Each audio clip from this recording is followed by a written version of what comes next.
ಆತ್ಮೀಯ ಬಂಧುಗಳಿಗೆ ಕಲ್ಯಾಣಿ ಹಿಡನ್ ವೈಬ್ಸ್ಗೆ ಸ್ವಾಗತ. ದಶೆಗಳು ಎಷ್ಟು, ಯಾವ ದಶೆ ಎಷ್ಟು ವರ್ಷಗಳ ಕಾಲ ಇರುತ್ತದೆ ಅಂತ ನಿಮಗೆ ತಿಳ್ಕೊಳ್ಬೇಕಾ? ಹಾಗಾದರೆ ಕೇಳಿ. ನಿಮಗೆ ನವಗ್ರಹಗಳಂತೂ ಗೊತ್ತೇ ಇದೆಯಲ್ಲ, ಇದರ ಮಂತ್ರವೂ ಗೊತ್ತಿರುತ್ತೆ. ಓಂ ನಮಃ ಸೂರ್ಯಾಯ ಚಂದ್ರಾಯ ಮಂಗಳಾಯ ಬುಧಾಯ ಚ ಗುರು ಶುಕ್ರ ಶನಿಭ್ಯಶ್ಚ ರಾಹವೇ ಕೇತವೇ ನಮಃ. ಇದು ನವಗ್ರಹ ಮಂತ್ರ. ಇದು ದಿನಕ್ಕೆ 108 ಸಲ ಹೇಳಿದರೂ ನವಗ್ರಹ ಶಾಂತಿ ಆಗುತ್ತೆ. ಇದರ ಜೊತೆ ಬೀಜ ಮಂತ್ರಗಳಿರೋದು ಇದೆ. ನಿಮಗೆ ಬೇಕಂದರೆ ಮುಂದಿನ ವಿಡಿಯೋದಲ್ಲಿ ಹೇಳ್ತೇನೆ. ಈಗ ದಶೆಗಳ ಬಗ್ಗೆ ತಿಳಿಯೋಣ ಅಲ್ವಾ. ದಶೆಗಳು ಈ ಮಂತ್ರದ ಆರ್ಡರ್ನಲ್ಲಿ ಬರೋದಿಲ್ಲ. ದಶೆಗಳು ಸೂರ್ಯ, ಚಂದ್ರ, ಕುಜ, ರಾಹು, ಗುರು, ಶನಿ, ಬುಧ, ಕೇತು, ಶುಕ್ರ ಈ ಆರ್ಡರ್ನಲ್ಲಿ ಬರುತ್ತವೆ. ದಶ ಅಂದರೆ ಕಾಲಸ್ಥಿತಿ ಎಂದರ್ಥ.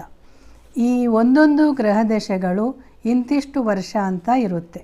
ಸೂರ್ಯನ ದಶೆ 6 ವರ್ಷಗಳು, ಚಂದ್ರನ ದಶೆ 10 ವರ್ಷಗಳು, ಅಂಗಾರಕ ಅಂದರೆ ಕುಜ ಅಥವಾ ಮಂಗಳನ ದಶೆ 7 ವರ್ಷಗಳು, ರಾಹುವಿಗೆ 18 ವರ್ಷಗಳು, ನಂತರ ಗುರು ದಶೆ 16 ವರ್ಷಗಳು, ನಂತರ ಬರೋದು ಶನಿ ದಶೆ 19 ವರ್ಷಗಳು, ಆ ನಂತರ ಬುಧ 17 ವರ್ಷಗಳು, ಆಮೇಲೆ ಕೇತು 7 ವರ್ಷಗಳು, ಅದಾದ ಮೇಲೆ ಶುಕ್ರ ದಶೆ 20 ವರ್ಷ. ಈಗ ಇಷ್ಟು ಗೊತ್ತಾಯಿತು ನಿಮಗೆ. ಇನ್ನು ನಿಮ್ಮ ದಶೆ ಯಾವುದು, ಹುಟ್ಟಿದಾಗ ಇರೋದು ಯಾವುದು, ಈಗ ಪ್ರೆಸೆಂಟ್ ಯಾವ ದಶೆ ಅಂತ ಹೇಗೆ ಕಂಡುಕೊಳ್ಳೋದು ಅಂತ ನಿಮ್ಮ ಪ್ರಶ್ನೆ ಇರಬಹುದು. ಇದಕ್ಕೆ ನಿಮ್ಮ ಜಾತಕ ನಿಮ್ಮಲ್ಲಿರಬೇಕು. ಅಟ್ಲೀಸ್ಟ್ ನಿಮ್ಮ ನಕ್ಷತ್ರ ತಿಳ್ಕೊಂಡಿದ್ರೂ ಸಾಕು, ನೀವು ನಿಮ್ಮ ದಶೆಯನ್ನು ತಿಳಿಯಬಹುದು. ನಿಮಗೆ ಲೆಕ್ಕ ಸುಲಭವಾಗಿದ್ದರೆ ಬೇಗನೆ ತಿಳ್ಕೊಳ್ತೀರಿ.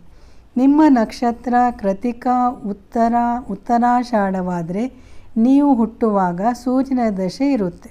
ನಿಮ್ಮ ನಕ್ಷತ್ರ ರೋಹಿಣಿ, ಹಸ್ತ, ಶ್ರವಣದಲ್ಲಿ ಯಾವುದೇ ಆಗಿದ್ದರೂ ನೀವು ಚಂದ್ರದಶೆಯಲ್ಲಿ ಹುಟ್ಟಿರ್ತೀರಿ.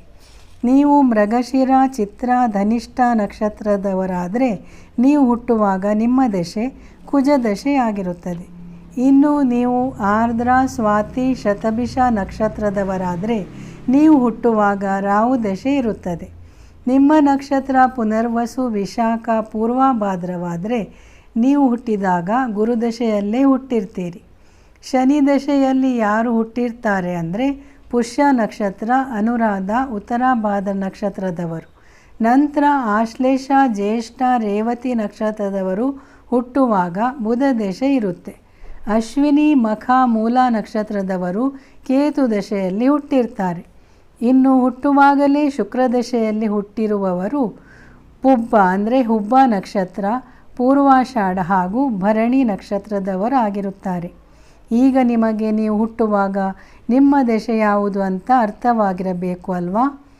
ಇನ್ನು ನಿಮ್ಮ ಈಗಿನ ದಶೆ ತಿಳಿಯಲು ಅದಕ್ಕೆ ನಂತರ ದಶೆ ಹಾಗೂ ನಿಮ್ಮ ವರ್ಷ ತಿಳಿಬೇಕು. ಒಂದೊಂದಾಗಿ ಲೆಕ್ಕ ಹಾಕಿ ಕೂಡಿಸ್ತಾ ಬಂದರೆ ನಿಮ್ಮ ಈಗಿನ ದಶೆ ಗೊತ್ತಾಗುವುದು. ಆದರೆ ಇಲ್ಲಿ ಒಂದು ಟ್ವಿಸ್ಟ್ ಇದೆ. ಏನಂದರೆ ನೀವು ಹುಟ್ಟಿದಾಗ ಇರುವ ದಶೆ ಫುಲ್ ಇರೋದಿಲ್ಲ. ಉದಾಹರಣೆಗೆ ಸೂರ್ಯದಶೆಯಲ್ಲಿ ಉತ್ತರ ನಕ್ಷತ್ರದವರು ಹುಟ್ಟಿರ್ತಾರೆ.